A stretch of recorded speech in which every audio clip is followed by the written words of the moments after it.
Buenas tardes, profe. Igor Alonso les Buenas habla. tardes. Como dijo la compañera, el área de trabajo está localizada geográficamente entre los departamentos de Central y Cordillera de nuestro país. Los distritos implicados son Areguá, San Bernardino, Itagua, Ipacaraí y Luque. Lo que nuestro objeto de estudio sería todo el complejo del lago de Pacaraí y el sistema de humedales que este abarca. Esta zona se ve ampliamente afectada por alteraciones y las actividades antrópicas. Lo que más comúnmente se ven son pérdida de cobertura vegetal, incendios, canalizaciones de los humedales, además del gran aporte de nutrientes a lo que sería la cuenca del lago y favorecería para efectos adversos que veremos más adelante. Para las condiciones, para el diagnóstico inicial de este perfil de proyecto, se tienen en cuenta las condiciones del paisaje, en lo que sería desde antaño ya se tenían datos, aproximadamente de los años 80, de que el lago de Pacaraí estaba siendo víctima, por decir así, de una degradación y se vaticinaba que algo podía ocurrir, o sea, un efecto negativo podía ocurrir. Fue hasta el año 1990 en lo que se declaró el área de reserva para Parque Nacional, en un esfuerzo por intentar proteger el ecosistema que abarcaba la zona. Pero como bien es sabido, a pesar de todas las leyes y legislaciones que se hizo, el sistema de la cuenca siguió viéndose afectada por las actividades antrópicas, hasta que en el año 2012 fue un punto de quiebre en el cual se observaron el afloramiento de las algas tóxicas microcístinas, que fue un tema y sigue siendo un tema de preocupación a nivel nacional. Esta categorización fue modificada en el año 2014 a reserva de recursos manejados por la Ley 5256, el cual buscaba una adecuación menos restrictiva conforme a las actividades socioeconómicas que se desarrollaban en la zona. En cuanto a las condiciones bióticas, existen una heterogeneidad en cuanto a microecosistemas, por así decirlo. Se tienen en cuenta tres características principales, que son la selva de ribera, las cuales se instalan en un suelo más franco, arenoso. Se instalan a lo largo de los cursos de agua y tributarios del lago, incluso en el mismo lago. Son las zonas más alteradas debido a, como les dije, por la capacidad que tiene de soportar actividades antrópicas y urbanizaciones. Y poseen especies características como son el lingá, el ceibo y el tatané, por ejemplo, que son de dominancia más arborística. Las sabanas hidromórficas, que a su vez se desarrollan sobre suelos sobresaturados, salobres y con alto nivel de materia orgánica. Poseen una textura más arcillosa y lo que se considera la misma una intrusión chaqueña debido a que dominan o predominan especies como los palmares de Copernicia alba. Son zonas bastante inundables, en la cual en épocas de inundación dominan lo que serían las totoras o especies netamente hidrófitas. Y en épocas donde no están inundados son las especies arbustivas las dominantes. Se tienen también los tampones de vegetación acuática que se encuentran en la cuenca del río Salado, cuya acción ecológica es bastante importante en la regulación del contenido de agua que llega al lago y de la filtración de los mismos para que desemboquen en el río Paraguay. En cuanto a las condiciones abióticas, el lago Pacaraí se localiza en el centro de la región oriental, ubicado en una depresión de origen tectónico. En el punto más bajo se encuentra el espejo mismo de agua del lago Pacaraí, que este abarca una superficie aproximada de 5.300 hectáreas de las 16.000 que abarca la cuenca. De acuerdo a los parámetros físicos tomados los valores de DBO, fósforo total y nitrógeno total, el lago fue categorizado como una laguna eutrófica con alta diversidad. De acuerdo a las intensas actividades antropogénicas, la cuenca misma sufre de diferentes fuentes de polución, lo que son principalmente como aguas negras de parte de las urbanizaciones, las cargas industriales como efluentes de mataderos, curtiembres, lavanderías y otro tipo de industrias, además de las cargas difusas que provienen de las áreas circundantes que serían de actividades agrícolas, fruto de la erosión y del aporte de grandes cantidades de nutrientes por los fertilizantes. El nivel de eutrofización que se encuentra en el lago corresponde a la máxima categoría del estado trófico, es decir, un estado hipertrófico, en el cual se desarrollan las cianobacterias en su máximo potencial, perjudicando así y reduciendo la utilidad del lago como un ecosistema sano, afectando así la fauna ictícola, con ello afecta la biodiversidad de aves, incluso nos afecta socioeconómicamente a nosotros. En cuanto a la cuenca del lago, se divide en subcuencas, lo que sería el arroyo Pirayú, la costa este, costa oeste, el Yucurí y el Salado, que se tiene en cuenta que el departamento que mayor porcentaje de superficie tiene de la cuenca es el departamento central. Y también existen que hay dos subcuencas principales que son vertientes del lago y realizan un aporte del 85% en cuanto a material hídrico se refiere en un año hidrológico normal, que son las cuencas del Yucurí y el Pirayú. La cuenca del lago Pacaraí es una zona de abundante precipitación, especialmente entre primavera y otoño, y una época de sequía que se tiene en épocas invernales. Además, se espera una precipitación media anual de 1.500 milímetros y un pico máximo histórico que se tuvo en el año 98 de 2.330 milímetros. Además, se comprueba que en la última década del siglo XX se ha observado un incremento de las precipitaciones anuales en la zona.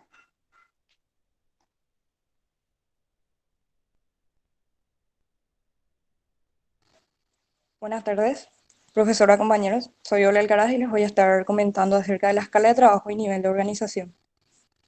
El proyecto de recuperación se desarrollaría a una escala regional y nivel ecosistémico, ya que el objetivo principal es la recuperación de los servicios ecosistémicos ofrecidos por los humedales, tales como el abastecimiento de agua, el control de las inundaciones, la reposición de aguas subterráneas, la estabilización de las costas, la protección contra las tormentas, la retención y exportación de sedimentos y nutrientes y también la retención de contaminantes.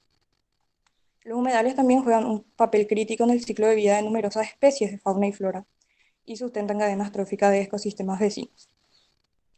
Por lo tanto, este proyecto de recuperación se desarrollaría a escala regional porque lo que debe retornar a su estado predisturbio son las condiciones ecológicas que garantizan la recuperación de la composición, estructura, función del ecosistema, integrando procesos de gran y pequeña escala. Luego tenemos los objetivos, separados en dos, lo que sería el objetivo general, sería la recuperación de las funciones ecosistémicas del sistema de humedales del lago Pacaraí. Y luego tenemos los específicos que llevarían a poder cumplir ese objetivo general. Algunos son reducir el aporte de sedimentos y nutrientes, así como controlar las especies invasoras que tienen un efecto directo sobre la permanencia de los humedales. También recuperar las franjas de cobertura en las zonas de riberas y nacientes como un medio de protección y conservación. Involucrar a los propietarios de las comunidades locales en las acciones de recuperación de los humedales. También se podría disminuir la escorrentía superficial y favorecer la infiltración con el propósito de aumentar la reserva y la regulación del curso hídrico y fomentar los medios que permitan una adecuada conservación y uso del suelo de las cuencas que abastecen la zona de los humedales.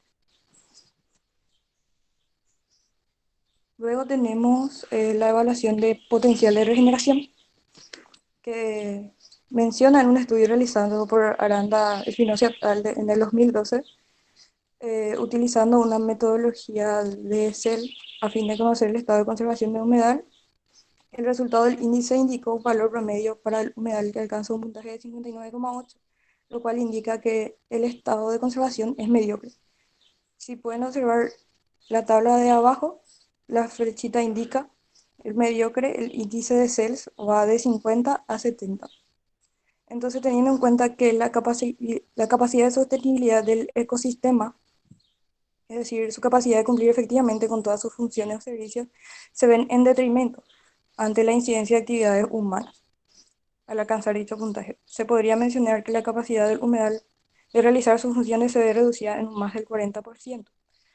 Entonces se debería tener en cuenta que recuperar el estado de conservación también mejoraría notablemente la capacidad reguladora del humedal. Como el estudio menciona que el estado de conservación del humedal del río Salado se encuentra en detrimento y que la capacidad del humedal de realizar sus funciones se ve reducida en un más de 40%, podríamos concluir que el potencial de regeneración de los humedales es bajo, por lo que nosotros optaríamos por realizar una restauración activa para ayudar a que los humedales se recuperen y su capacidad y funcionen también en un periodo más corto.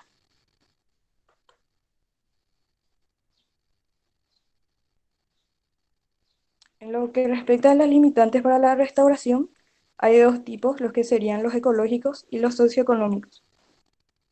En los ecológicos podríamos mencionar la ausencia de polinizadores por el uso poco responsable de los agroquímicos, ya sería en las zonas de actividades agropecuarias alrededor. También tenemos la ausencia de animales dispersores debido a la caza, a la degradación y a la fragmentación de hábitats, y también la ausencia de plantas niñeras, nodrizas o plantas facilitadoras debido a la reducción de biomasa provocada por la actividad agropecuaria, también por la urbanización, por el lotamiento y así como la extracción para fuente energética, como lo es la leña.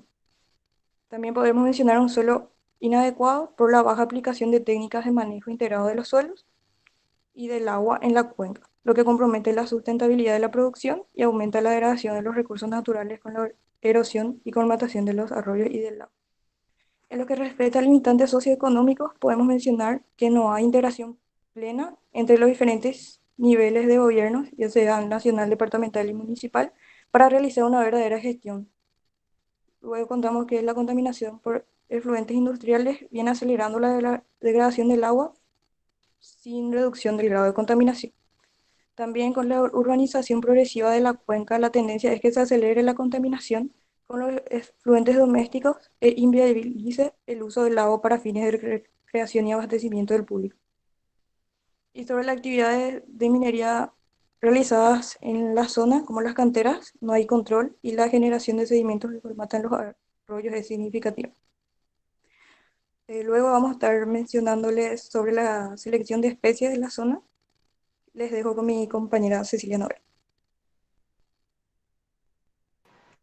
Bueno, en lo que respecta a la selección de especies que se recomiendan para llevar a cabo la recuperación, estas serían de flora nativa y representativa de la ecorregión Chaco húmedo o litoral central, en donde se desarrolla lo que se denomina como mosaico bosque, sabana, palmares y vegetación acuática.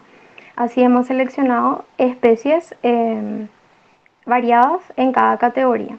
En cuanto a las especies de bosque subhúmedo y selva ribereña, tenemos a 3 ejemplares primeramente que son muy conocidos, como el quebracho colorado observado en la imagen, el apacho negro, también el pindó, el timbó, el ingá, el ceibo y lo que conocemos comúnmente como la totora. En cuanto a las especies de las sabanas hidromórficas, tenemos a una de las especies más representativas como el carandadú o Cupernicia alba, la verdolaga, achira, col de agua, en el lecho mariposa. También se tienen especies, eh, o sea, se pueden citar especies como los juncos, que tienen variadas especies, valga la redundancia, como Eleocharis elegans, Eleocharis nodulosa, Eleocharis contracta. También se tienen dos tipos de especies de verbena, lo que sería la verbena violácea y la verbena negra. En cuanto a las especies de tampones de vegetación acuática, se tiene al irupeo, Victoria cruciana, al canutillo, al aguapedú, a la lagunilla y al pehuajó. También se tienen especies como la amapola de agua, lirio de agua y catadú.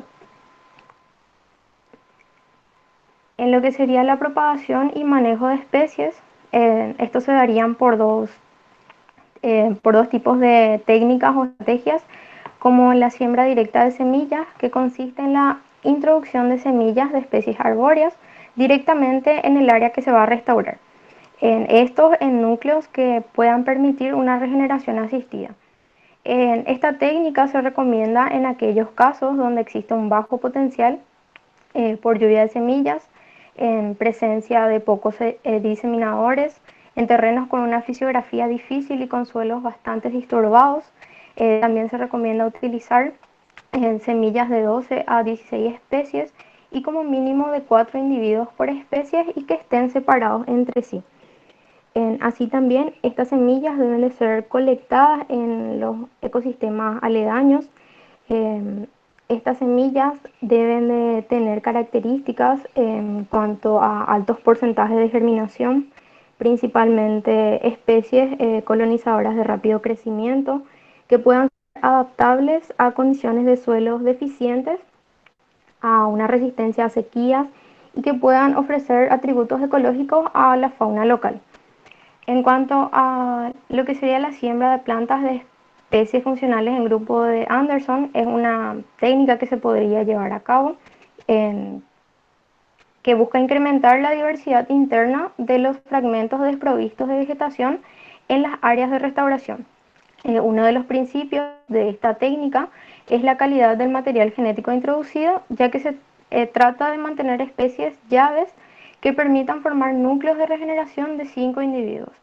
Se recomienda una combinación de estas especies de los distintos grupos ecológicos por punto de siembra para facilitar lo que serían las interacciones ecológicas y equilibrar una posible competencia. Estos núcleos deben de representar una significativa variabilidad genética, deben de ser capaces de formar una población mínima viable en áreas de formación y esta opción podría garantizar que en un futuro próximo las progenies favorezcan una dinámica local de lo que serían los flujos biológicos. Para llevar a cabo esta restauración o esta recuperación de los sistemas de humedales, hemos seleccionado estrategias variadas en lo que primeramente sería la instalación de plantas de tratamientos para efluentes industriales y cloacales para frenar la excesiva adición de nutrientes del lago y sus humedales. Posteriormente, el establecimiento de cortinas vegetales en las propiedades dedicadas a la agricultura, a la ganadería, que tienen influencia sobre el lago y sus humedales. Esto para frenar los procesos de erosión y escorrentía que aportan nutrientes y sedimentos a la zona de interés. El cierre de las canalizaciones y la prevención del relleno de suelos en zonas de humedales para frenar las alteraciones del régimen hidrológico. También el manejo de sucesión secundaria con la eliminación de especies invasoras y reforestación con la introducción de especies nativas. La aplicación de técnicas de nucleación como la colocación de perchas y refugios artificiales. También la translocación de suelos, ya que en los suelos forestales o de los ecosistemas de referencia, estos podrían llegar a tener nutrientes, microorganismos, semillas, etc. La realización de charlas de educación ambiental y campañas de concientización acerca de la importancia de los humedales. Y finalmente, otra de las estrategias que se podría incluir sería la promoción del ecoturismo para que las comunidades locales y habitantes de la zona puedan reconocer y puedan valorizar los recursos naturales. Finalmente, en cuanto a los criterios de monitoreo, estos monitoreos parten de una serie de datos previos que puedan caracterizar al humedal en lo que serían sus aspectos básicos, de modo a que puedan ser comparados en sus condiciones actuales con las condiciones originalmente obtenidas, ya sea por muestreos bases o inventariados. Es así que este proyecto se envuelve en lo que sería el monitoreo de efectividad, buscando el cumplimiento del objetivo en cuanto a la recuperación de las funciones del sistema de humedales del lago Pacaraí, mediante primeramente con un monitoreo base que verifica la biota existente y las condiciones físicas y químicas, de modo a observar la presencia o ausencia de peces y su distribución. Luego un monitoreo de estado o condición, caracterizando la variabilidad espacial de los atributos físicos o biológicos. Esto para controlar la abundancia de lo que serían los peces, las especies vegetales o incluso poblaciones de aves. Finalmente, el monitoreo permanente de los afluentes con análisis periódicos de los parámetros físico-químicos, además de los bacteriológicos.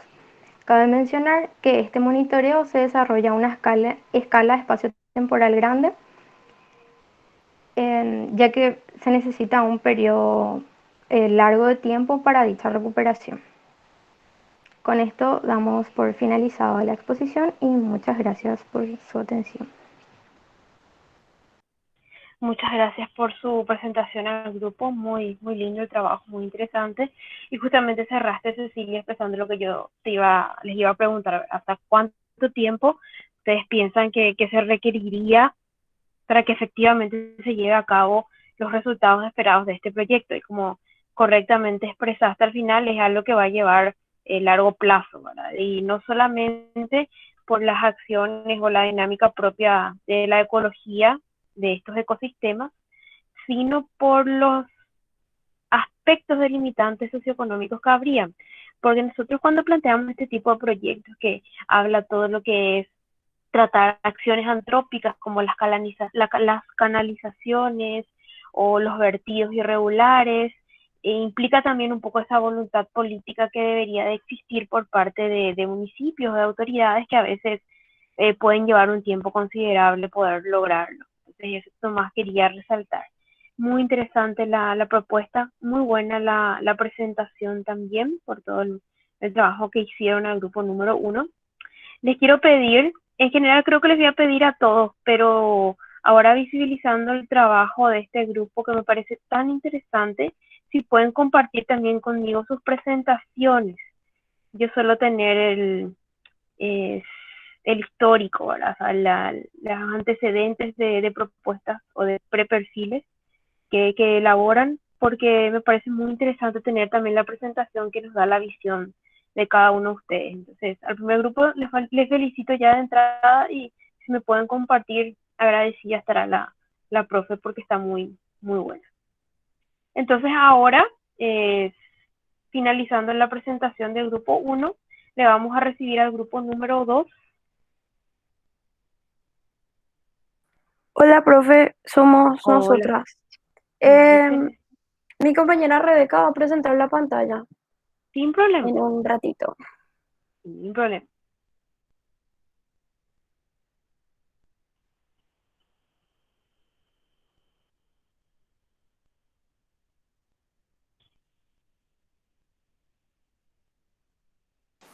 Ahí ven la presentación. Sí, sí, sí, sí, vemos. Bueno,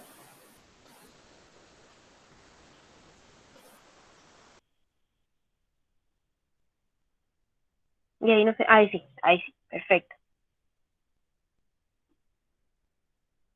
Bueno, profe, empezamos.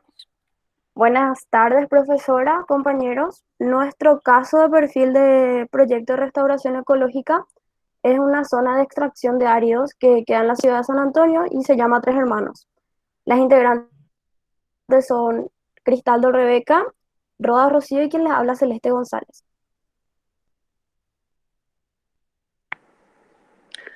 Nuestra área de trabajo de la arenera Tres Hermanos está ubicada en el sitio conocido como Barrio Porvenir, en el distrito de San Antonio, en el departamento central, y cuenta con una superficie aproximada de casi 3 hectáreas. El sitio está definido dentro de los siguientes linderos. En el noreste linda con la avenida San Antonio, en el sureste linda con derechos del señor Leoncio Borja y en el suroeste linda con la arenera Osman S.A. En el sitio de emplazamiento se encuentran numerosas industrias de diferentes ramos, entre los cuales sobresale la arenera Osman S.A., con la que linda, y además de ellos se puede citar puertos de embarques de granos y cal en sus diferentes formas y otros.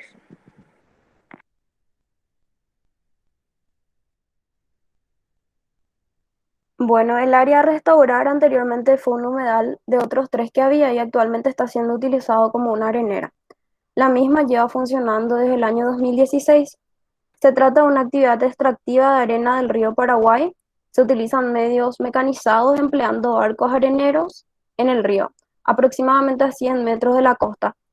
En la parte central del área, en los costados, existe una escasa cobertura vegetal y en el terreno no existen animales identificados como de interés científico o en vías de extinción.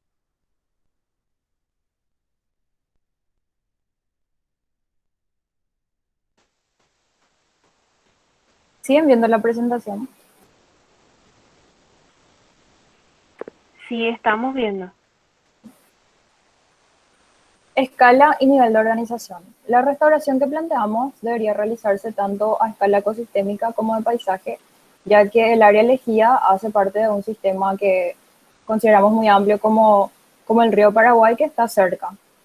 Y por lo tanto creemos que requiere de criterios y planes de manejo que permitan definir las actividades y donde la relación costo-beneficio de la restauración sea óptima.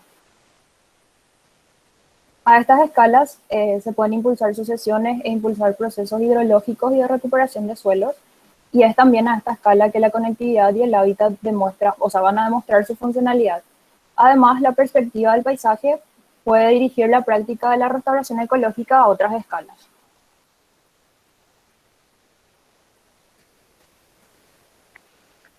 En evaluación de regeneración, podemos decir ambientalmente que el área de la arenera se encuentra totalmente modificada en relación a sus condiciones naturales.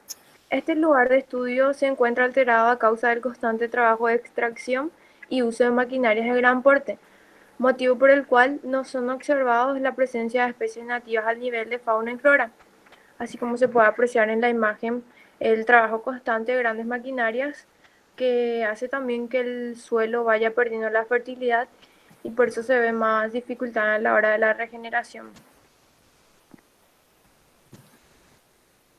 Como limitantes ecológicos podemos mencionar la ausencia de micrositios para establecer plántulas o la dificultad para ellos. También que en épocas de subida del río hay una posibilidad de inundación de esa zona, y los suelos compactados. Los limitantes socioeconómicos podemos mencionar la falta de apoyo político y también comunitario a la hora de iniciar el proyecto de restauración, también la falta de presupuesto y la necesidad de estudios complejos del sitio, que va a llevar tiempo y costo asociados. Seleccionamos 5 especies nativas, que son casita, Sapindus saponaria, ceibo, Erythrina cristagalli,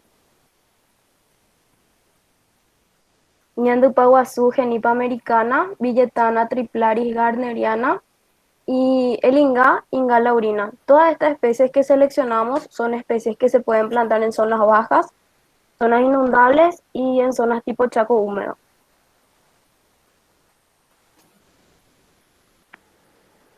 En propagar y manejar especies es importante realizar un reconocimiento integral del sitio al momento de iniciar las acciones, como por ejemplo visita al sitio con el fin de obtener fotografías para luego evaluarlas, análisis del suelo e identificación de especies que puedan estar presentes.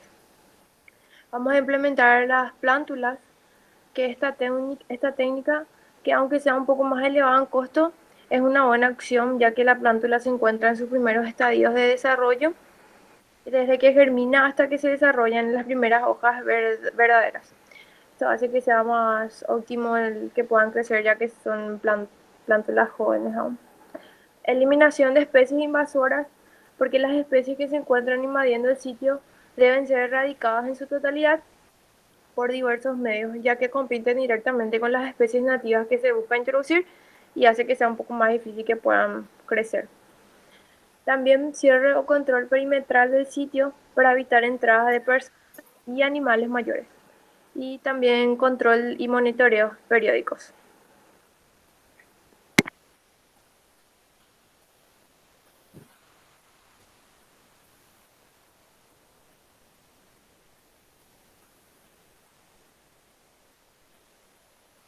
Rebe, creo que cerraste tu Ay, perdón, micrófono. profe. Celeste.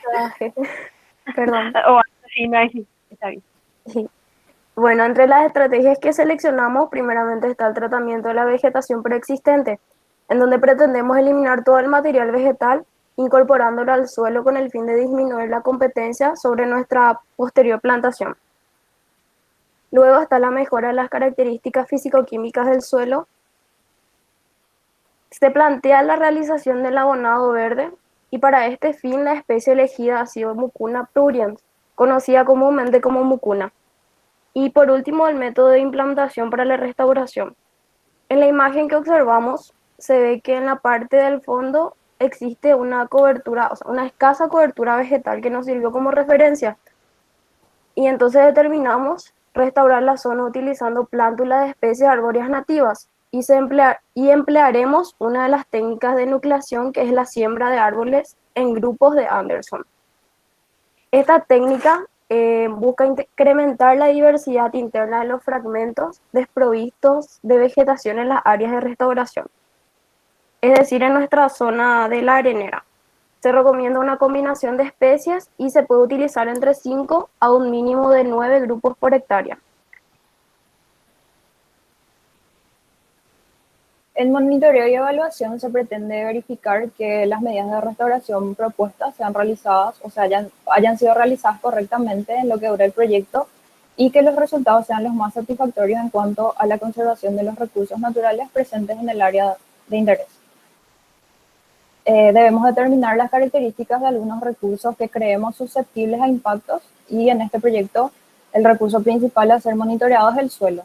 Pero también queremos plantear realizar un monitoreo en la calidad del agua del río, ya que la arenera va a ejercer una influencia muy grande y así se va a poder estimar la efectividad del proyecto.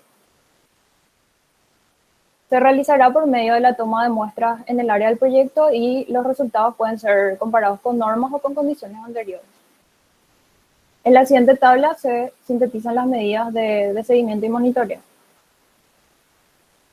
El recurso suelo tiene como indicador la pérdida del suelo que se puede dar por el transporte de sedimentos, ya sea por la acción del agua o del viento. La duración es el tiempo que dura el proyecto y con una frecuencia anual. El seguimiento y monitoreo se puede realizar a través de registros fotográficos de la zona y también realizando una ficha técnica de seguimiento de la zona con las indicaciones de la extensión del terreno y de la cobertura vegetal que se logró recuperar. En el recurso agua, los indicadores van a ser la sedimentación, la presencia de microorganismos y la turbidez en el agua. La frecuencia de recolección de muestras debe realizarse cada 6 meses y para el seguimiento se debe verificar la calidad del agua, ya sea en su estado físico, químico y bacteriológico. Eso es todo, profe. Muchas gracias, chicas, también por su presentación, muy interesante. Es más, hoy justamente estaba hablando con una tesista que va a trabajar en el área de la Ribera de San Antonio y me acordé de ustedes, ¿verdad? Y lo que estuvieron trabajando. Quiero preguntarles para conocer más que nada la opinión de futuros profesionales que puedan dedicarse a esta área. ¿Cuál creen ustedes que es la principal limitación que tiene el suelo, considerando que anteriormente eso era una zona húmeda, era un humedal y ahora está principalmente cubierto por arena, porque esa es la principal actividad de extracción productiva que existe en el sitio? ¿Cuál creen ustedes que es su principal limitación en cuanto al suelo? Profe, yo creo que es más que nada la fertilidad que se fue perdiendo a lo largo de los años, porque debido a que hay un trabajo constante ahí del movimiento del suelo, porque las maquinarias van trabajando durante todo el día.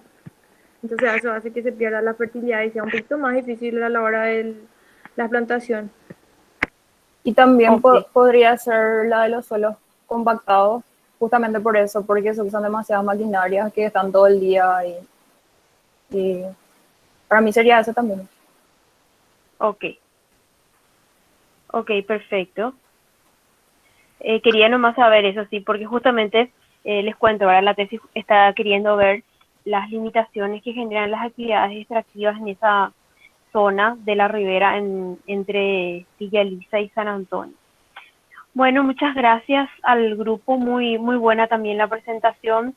Me gustó mucho así con la imagen de fondo de la arenera, o sea, es un desierto, justamente que nos demuestra esa falta de vegetación existente en el sitio. Entonces, ahora le vamos a dar paso al siguiente grupo. Justito, vamos a entrar bien 3 grupos para poder escucharles al siguiente.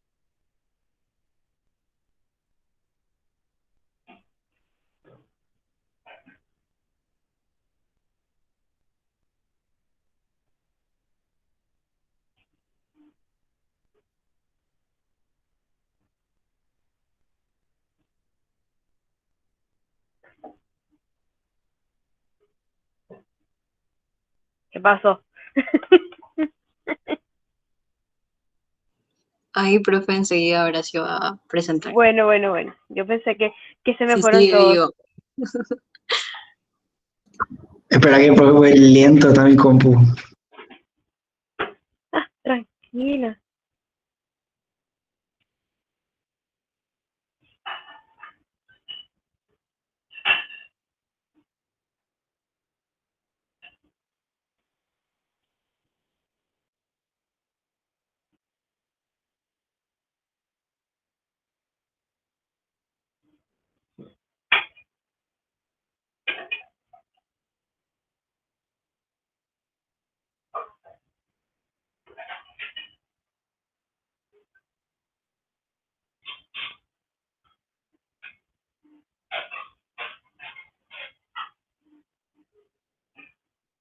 Profe. Sí, Ceci. Mientras tanto, ¿las Sí, claro. presentaciones querés que te enviemos en formato PDF o así nomás? Mejor si es en formato PDF. Ok, profe, gracias.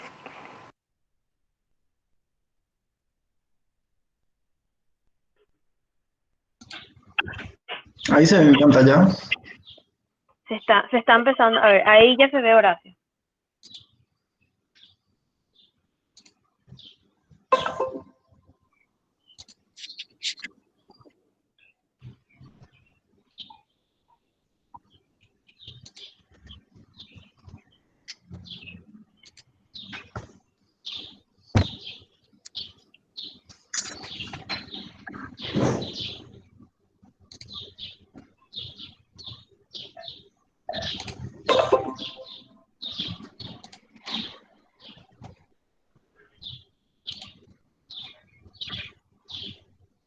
Ay, no sé si apaga el micrófono. Ahí está. Ahí está. ¿Cómo Ahí vemos bien. calificas? No, no apaga el micrófono. Ok. La tecnología.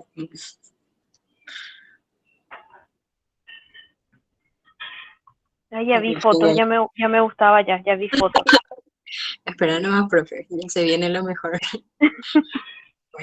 Buenas tardes, profesora, a todos los compañeros. Con Horacio estamos trabajando en un perfil de proyecto de protección de una parte de una naciente en la ciudad de Capiatá. Como justificación a este perfil del proyecto, la expansión de áreas urbanas solo se registran con fines catastrales a nivel de cada municipio y no precisamente tienen una planificación de lo que es la urbanización. Y a consecuencia de esto, la mayoría de los municipios se enfrentan hoy en día con problemas de pocos espacios naturales y también poca previsión de sus espacios como vertederos, drenajes urbanos, etc. El sistema natural de drenaje de las cuencas hidrográficas y su capacidad de infiltración de los suelos urbanos no son tenidos en cuenta en los proyectos de urbanización. Por lo tanto, se procede a la realización de un proyecto en la zona urbana de la ciudad de Capiatá que abarque la restauración a nivel paisajístico con énfasis en educación ambiental, con el fin de priorizar estos espacios verdes con cuerpos de agua. Siguiente. Bueno, el área de trabajo. Esta área se localiza en el departamento central, área metropolitana, a 20 kilómetros de la ciudad de Asunción, en la ciudad de Capiatá. Esta ciudad linda con 7 ciudades: Areguá, Itagua, J. Augusto Saldívar, Luque, Ñemby, San Lorenzo, Eupané. El área eh, a restaurar está ubicada aproximadamente a la altura del kilómetro 21 de la ruta de Capiatá, sí, de la ruta número 2, perdón, entre las calles de Curupaytú y San Roque, aproximadamente a una cuadra de la ciclovía municipal de Capiatá. Esta área es de propiedad municipal y es la siguiente, para que se visualice mejor.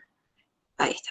Bueno, esta área es un área de propiedad municipal, es continuación de una calle asfaltada, tiene un área aproximada de 525 metros cuadrados.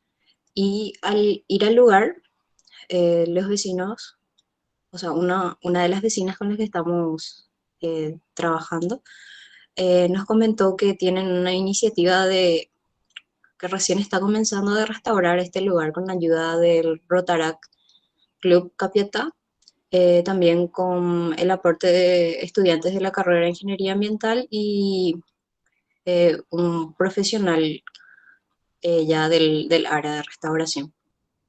Bueno, ahora sí, entrando a lo que es el diagnóstico inicial. Realizamos el diagnóstico a través de las condiciones, primeramente de las condiciones del paisaje. Por lo que pudimos observar en el campo, el paisaje se encuentra medianamente fragmentado en la zona. No hay indicios de una conectividad biológica, ya que debido a la canalización de las nacientes y de la construcción de carreteras en la zona urbana, lo cual interrumpe tanto la conectividad longitudinal como la lateral. Realizamos una delimitación de lo que sería el área de actuación directa, que es esta área de 525 metros cuadrados, y una área de actuación indirecta, que sería un radio mayor de esta área. Para describir un poco esta área de actuación directa, observamos solamente una especie arbórea presente, que es el eucalipto. También alrededor de la naciente, que se encuentra aproximadamente al medio del terreno, encontramos especies que están adaptadas a estas zonas húmedas. También encontramos caracoles, insectos, hongos. Y tanto la vegetación como el suelo al lado de los márgenes se encuentran compactados, y en la parte de la naciente encontramos restos de residuos plásticos, y en una de las visitas también observamos que los vecinos del otro lado de la calle excavan ese terreno para sacar la tierra y utilizar, no sé para qué, pero estuvieron excavando esas tierras. En lo que sería el área de influencia indirecta, se encuentran canalizadas todas las aguas cloacales y pluviales a través de canales abiertos que pasan a los costados, ¿sí? A los costados enfrente de las residencias. Sin embargo, constatamos que estos canales no presentan ningún olor, inclusive tienen varias especies vegetales y varias especies de fauna, como el wupú, las culebrillas, caracoles, insectos, libélulas y ranas. Aproximadamente a 1 kilómetro del área de estudio, todos estos canales, o sea, todo esto llega a lo que es el arroyo Capiatá. Siguiente. Bueno, tomamos estos, serían 2 lotes como área ecosistema de referencia, debido a su poca intervención. Decimos poca porque igual encontramos en los márgenes que fueron intervenidos con unas quemas localizadas. Y al realizar la visita de campo observamos una vasta vegetación, y el microclima dentro de estos lotes es mucho más fresco que en el área de estudio. Las especies que pudimos identificar fueron el ambadú, ingá, sauce llorón, ceibo, guayaibí, mora, uraró. También pudimos constatar algunas especies de hongos en algunos troncos e insectos debido a las condiciones de algunas hojas. También el uso de la tierra predominante en lo que es el distrito de Capiatá es como suelo urbano y suelo de expansión urbana, con zonas residenciales, zonas que están en proceso de transformación, algunas zonas de espacio público y unas pequeñas zonas de producción agrícola y ganadera a baja escala. Siguiente.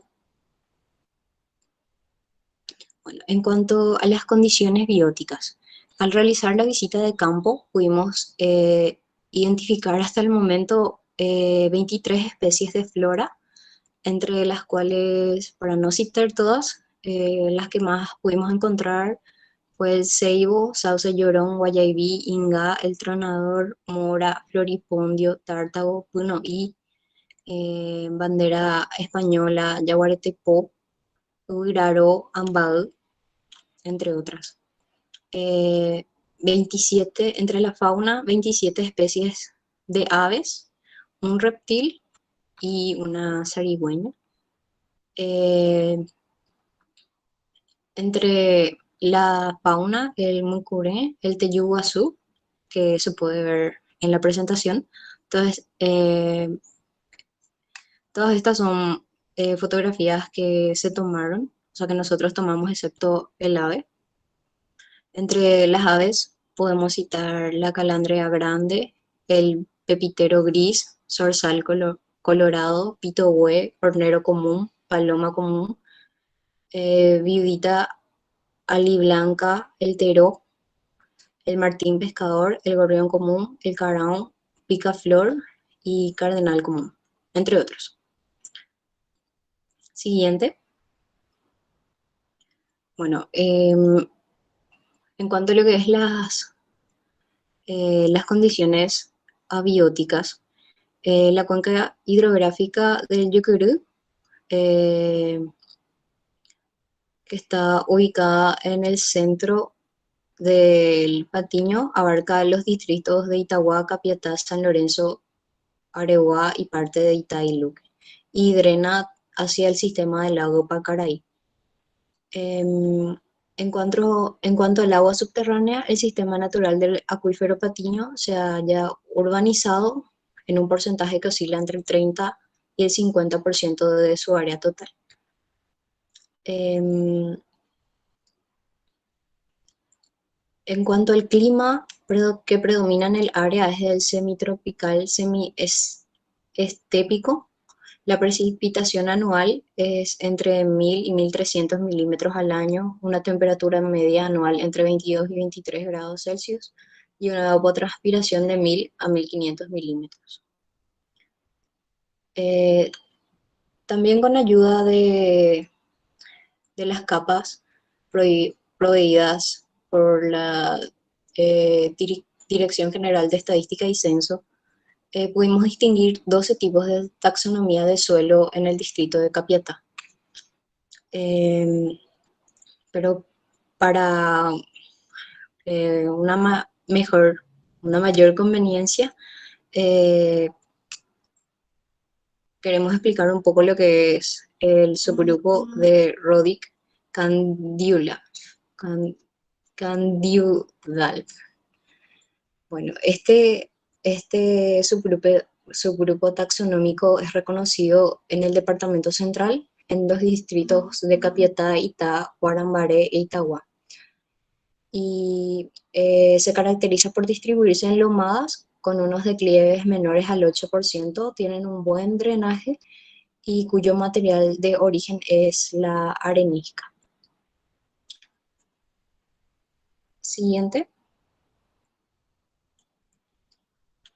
Bueno, la escala del proyecto. Esta escala será a nivel paisaje, donde se busca la reintegración de los ecosistemas fragmentados y los paisajes del área. El objetivo es comprender las estructuras de estos paisajes, tanto su biodiversidad, su heterogeneidad, para recuperar estos parches de ecosistemas. Y ahí se puede observar en estas imágenes los canales por donde pasa los efluentes. La fotografía del medio es una parte ya llegando al arroyo Capiatá, y la última fotografía es del vecino al lado del área de estudio, que presenta 3 canales y uno de ellos es un canal que de donde sale agua limpia, ya que ellos tenían un pozo un pozo ahí, un pozo, sí, un pozo subterráneo y drenaron esa agua porque querían construir algo ahí. Entonces, de esa parte nosotros tomamos el caudal que el cual registramos 409 litros por hora. Siguiente.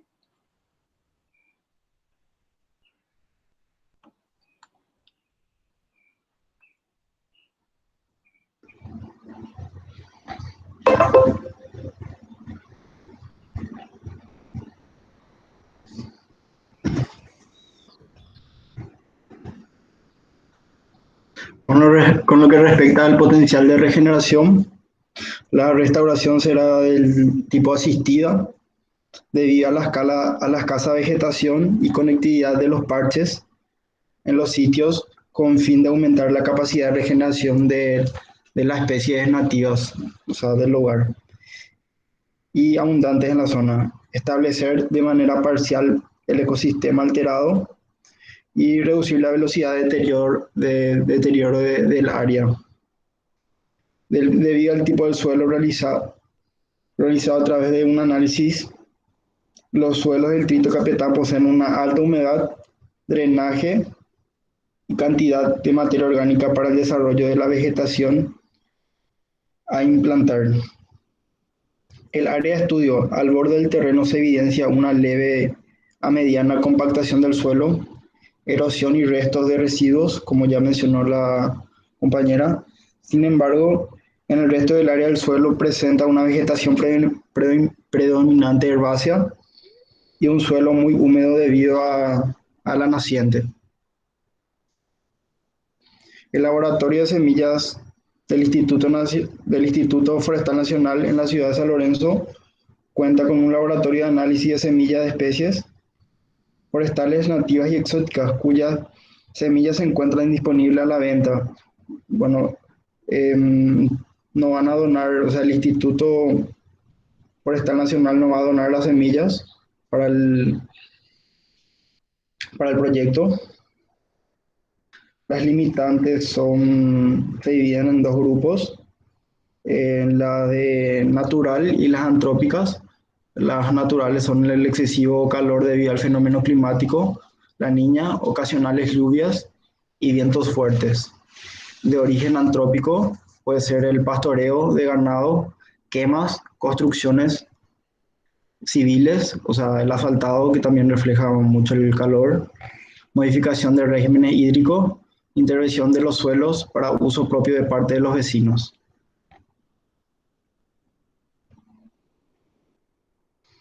Las especies a utilizar para el proyecto, que serán adquiridas por el Infona, van a ser el guavirapitá, el ceibo y el inga.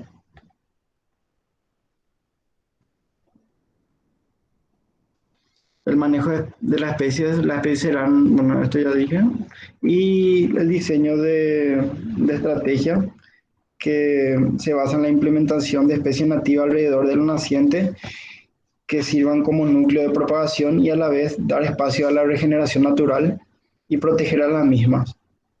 Alrededor del naciente se dispondrá de un material resistente para evitar los animales, para el cruce de animales.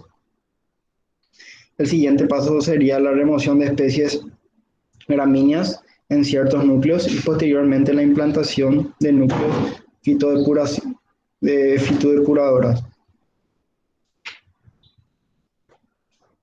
Y el monitoreo y evaluación. Registrar durante los siguientes 5 años el estado y la tendencia de restauración, ubicar sitios de referencias para los diferentes tipos de arroyos y zonas ribereñas que fueron afectadas por esta obra, realizar el monitoreo de variables psicoquímicas y biológicas en los componentes del suelo, agua, fauna y el cauce, registrar los parámetros en agua y suelo, registro y seguimiento del manejo en sitios modificados por la carretera, y seguimiento de las personas que concurren en el sitio. Muchas gracias por su atención. ¿Me llevaron o no? Muy bueno, muy interesante el proyecto. Quiero preguntarles algo. Esta no es la misma naciente que a mí me había mostrado alguna vez las imágenes Héctor González. Sí. Esa es, ¿verdad? Sí. Ay, o fuiste vos, Horacio, que me mostraste. Perdón, no sé por qué relacionó. Héctor, capaz fue. Porque porque me pareció tan conocida la imagen, así cuando vi me quedé pensando. Está muy interesante el proyecto y quiero aprovechar y decirles, ¿y tienen posibilidades de implementar las acciones en el sitio? Profe, yo estaba haciendo mi anteproyecto de análisis de calidad de agua del arroyo Itaú mediante bioindicadores y capaz cambie por esta naciente que está muy interesante, la verdad. Sí, está muy interesante porque yo le veo un potencial interesante a poder llevar a cabo este tipo de estrategias, porque estuvieron comentando ustedes de que había voluntad de la comunidad para llevar adelante, y eso yo creo que es súper valorable para justamente poder iniciar estas acciones. Sí, profe, justo la vecina, ella es una estudiante de biología de la UNA y ella es miembro de Rotaract, entonces ella fue la que movió todo. Después ya nos contactaron a Héctor y a mí, ahora yo le iba a llevar a Horacio también y así estamos. El profe Amado también se nos unió, él va a llevar, o sea, él es miembro de Forest, ¿puede ser? De FIRE, sí. Es de FIRE, perdón. Y él también va a aportar dentro del grupo de Rotaract también están arquitectas, otros estudiantes de biología, entonces estamos todos unidos. En movimiento. Sí, no, y eso es muy interesante porque esto que ustedes están haciendo ahora les sirve para lo que va a ser el futuro profesional y qué mejor que poder implementarlo ahora, ¿verdad? Que tienen un tiempo, digamos, todavía como para poder llevar adelante el proyecto. Digo, un tiempo académico, que van a tener un año, por ejemplo, quizá un año y medio para poder acompañar las acciones. Entonces yo creo que, yo les auguro, le veo un muy buen proyecto para poder hacerlo, más que nada por la voluntad política que ustedes están mencionando, porque a veces esa es una de las principales limitantes cuando hacemos acciones de restauración en el país. Y otra de las ideas, profe, es no solamente ver esta área que se ve en la imagen, sino abarcar más y realizar otros núcleos de fitodepuración ya llegando al arroyo para que no haya tanta carga orgánica en esos puntos. Y también otra de las ideas es realizar un mural, o sea, ir preguntando a los vecinos cómo se veía este lugar hace, no sé, 20, 30 años y proyectar eso en el mural que se ve ahí al costado. Eso sería hermoso. Así, tipo unos carteles informativos que indiquen la valoración de las especies nativas, de la naciente, de la fauna que hay ahí. Y así estamos constatando mejor las ideas. Muy bien, les felicito, muy buen trabajo, quedó muy lindo, creo que valió la pena el esfuerzo que hayan hecho para llevar adelante toda la parte de recolección de datos de campo. Entonces, de esta manera agradecerle a los tres grupos, ven, en nuestro tiempo da como para 3 grupos, para que puedan presentar con calma y para que podamos disfrutar del trabajo y del esfuerzo que realizó cada uno de ustedes. Entonces voy a seguir organizándome con Ceci, que también va a estar siempre en permanente comunicación con ustedes. Por el momento, quedamos en encontrarnos el próximo miércoles 4 de noviembre para la presentación de 3 grupos más. Y ahí vamos a tomar la decisión final de si hacemos nuestra exposición ese viernes 6 o ver cómo nos organizamos para que todos puedan presentar en la misma dinámica sus trabajos de perfil de proyecto. Entonces les agradezco una vez más a los 3 grupos que presentaron, a los compañeros que estuvieron acompañando y nos encontramos el próximo miércoles 4. Cualquier cosa yo sigo en comunicación con Ceci y sé que ella también va a estar en comunicación con ustedes. Y cualquier duda o consulta, ya saben que me pueden escribir o me pueden enviar correos para estar acompañando siempre las actividades. Dale, profe, muchas gracias. Gracias a todos y que tengan una buena tarde. Chao, profe, gracias. Nos vemos.